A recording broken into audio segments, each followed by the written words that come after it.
Welcome back to Under Par Acres. The remnants of Hurricane Francine came through on Friday, bringing a ton of rain.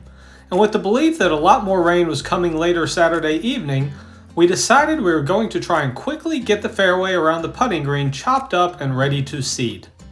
We started out by taking the push mower and cutting the grass at the lowest level, and then we were going to aerate and start seeding and fertilizing. Little did we know at this point, though, that no more rain was going to come in and that the forecast was going to show a heat wave moving in for the rest of this week. And while we ultimately decided that we would wait until at least next weekend to seed when the cooler weather moves in, we still got a lot of work done on Saturday and even got some unexpected work done on Sunday. After gassing the weeds around the bunker 2 weeks ago, it's all brown and dead, so we need to clean that up as well. We're using the push mower for this job, but we'll also bring out our weed eater to finish it off. With the mower at the lowest setting, it was pretty tough to get around, but we got the job done. We then pulled out the steel weed eater and used the brush cutter attachment again to go around and cut all the dead grass around the edges. This attachment has been very handy and versatile for us, and it works fantastic for working on the bunker. But while in the middle of working, my services were requested to blow off the putting green as Wilson wanted to put some practice in. And since that's something I can never say no to, I got him all set up and ready to go. After finishing the bunker, I took the brush cutter attachment and used it to edge around the putting green. This will help me clean up all the grass and weeds that grew up and over the edges of the green.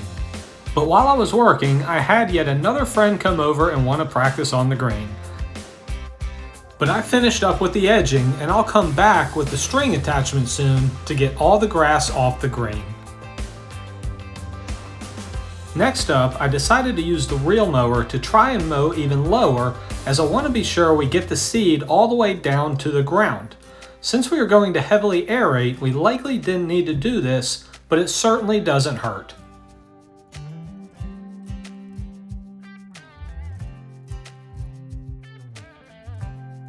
I finished up Saturday blowing off all the grass trimmings from the fairway, and that's when I decided we would wait at least another week before we aerate and seed.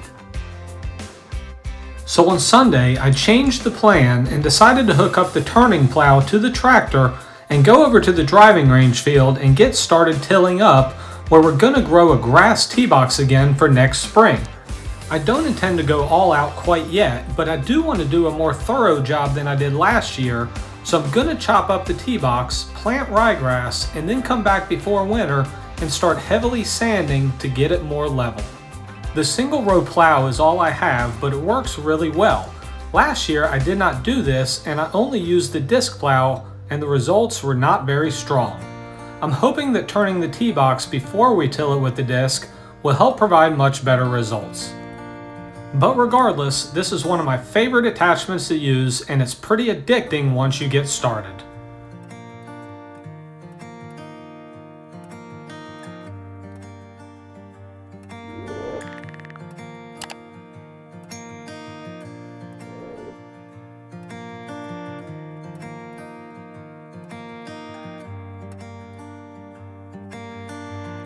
And while I got the tee box done in about 15 minutes, I couldn't help but look over at where we want to grow a big food plot, and eventually I gave in and decided I would go over there and turn the whole area as well. My goal is to plant a 1 to 2 acre food plot over here and try and have it ready for later this fall. I'll be at the mercy of the temperatures and rain forecast before I can seed, but at least by doing this we will be ready to go when the time comes. And if we can succeed in building a grass tee box and a food plot over here, this is going to be one heck of an awesome field later this fall for golf and deer hunting, as well as in the spring for golf and turkey hunting. Once we are finished turning the dirt, it was time to change out the turning plow for the disc plow and go back over to break up all the clumps and get it tilled up.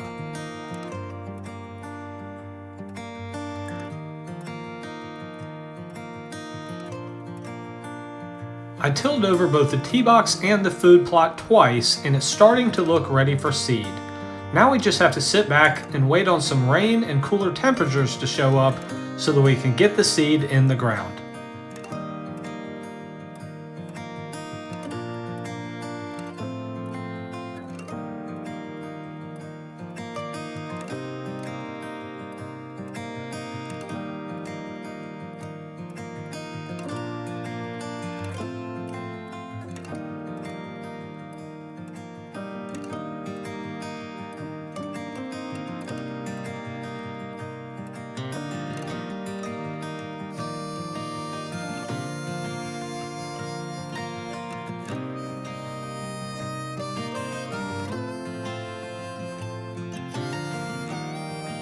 While I had no intention of getting this work done on the driving range this weekend, it's nice to have it done, and I'm now getting excited about fall. I'll also get finished seeding the fairway soon as well, and with the right conditions, we will have seed in the ground nearly a month and a half earlier this year than we did last year. We will get back to work as soon as the timing is right, but be sure to subscribe if you want to follow along, and hit that thumbs up button for us if you enjoyed this video. Thanks everyone for watching, and we will see you soon.